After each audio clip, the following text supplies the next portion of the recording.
chances are, the last time you went out to make photographs, you treated each photograph that you took as an individual standalone picture. The pictures that you took on that day may have been connected by light, subject matter, or the location where you were photographing, but your intent was probably to pick out a series of individual photographs from that collection to share on social media to show off how good a photographer you are, enter into a competition, or print out and have on your wall at home. There's absolutely nothing wrong with approaching photography in this way. In fact, I do it all the time when I'm out on photo walks with clients or going to recce new locations with my camera. But up until this year, I hadn't done a photography project in ages, and it felt like there was an itch that needed to be scratched. I feel that project photography can help us in two ways. First of all, it can help us to get under the skin of a subject or location and really understand what it is about that thing that we want to take photographs of and channel our attention on. And in channeling that attention, it helps us to be more creative, to think outside the box a little bit more, to create more impactful and interesting photographs that don't necessarily strike you and then fade away once you've looked at them. They work together as a group to tell a story or give your ideas of a concept or your feelings around a specific subject matter. In this video, I'm going to share with you a very basic example of how seeing photographs as series or sequences rather than standalone images can help us to change our perspectives of what we photograph and make our photographs more intriguing and interesting to people who look at them in the future. Over my shoulder here is an old, decaying, abandoned yellow JCB digger. Now, those of you that know me will know that I have quite a little bit of a thing for old farm machinery, and this is perfect territory for me to take some lovely pictures. Now, if I was to go for a standard record shot of this digger behind me, I would probably approach it from a bit of an angle, maybe place the digger on the right hand side so it's facing into the frame, and also put it on a bit of a diagonal angle so I can create a bit of depth and place the woodland around it to create some context. If I wanted to show off a different perspective, because let's face it, different perspectives often create more interesting photographs because people are seeing things from angles that they wouldn't normally see them from. I could maybe find a different angle at this digger, maybe from at the back whilst I look up at it in and amongst the trees.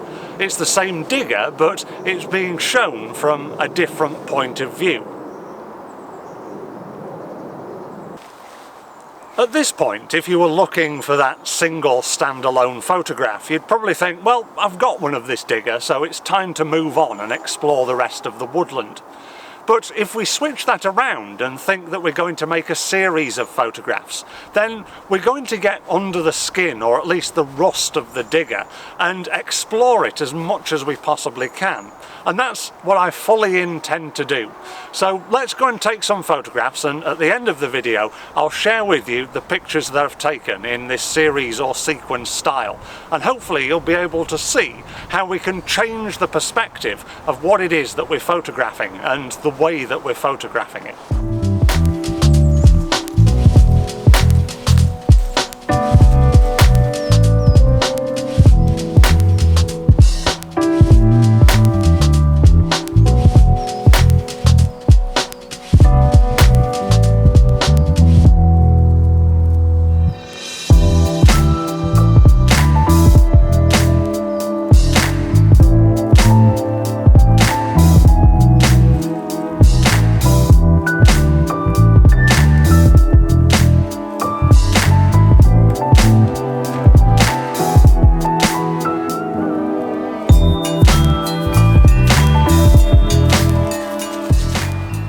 When it comes to making photography projects, whether they're long-form projects where you study a specific subject or location over a long period of time, or a basic short-form project like photographing a digger, I will always try and find a series of themes that I can pick up on in my photographs.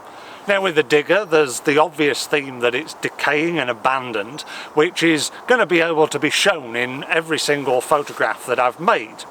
There's another little theme that I've also picked up on, and that's the fact that the digger is yellow. So I've tried to make sure that in every single shot that I've taken, there's an element of yellow there. And you might think, well, that's obvious, you're photographing a yellow digger, so of course all your pictures are going to be yellow.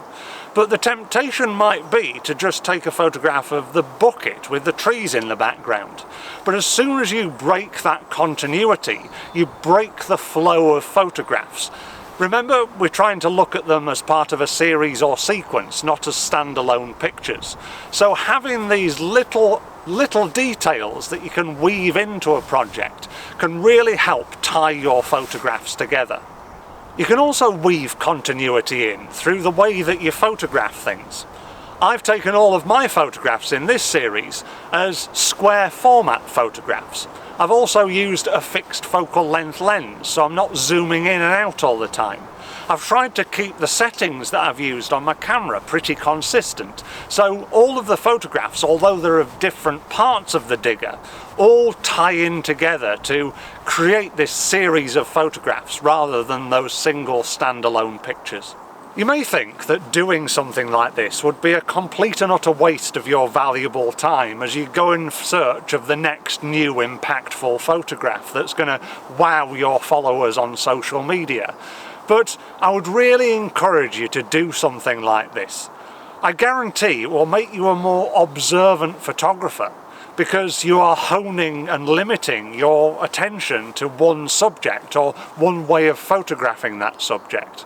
It will help you to see new angles, to develop new skills. And it will also help you to improve your hit rate.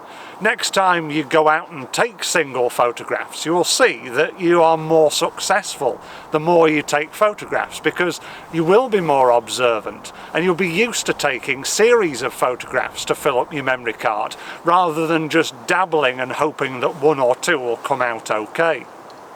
In a moment I'm going to share with you the photographs from my little mini digger project.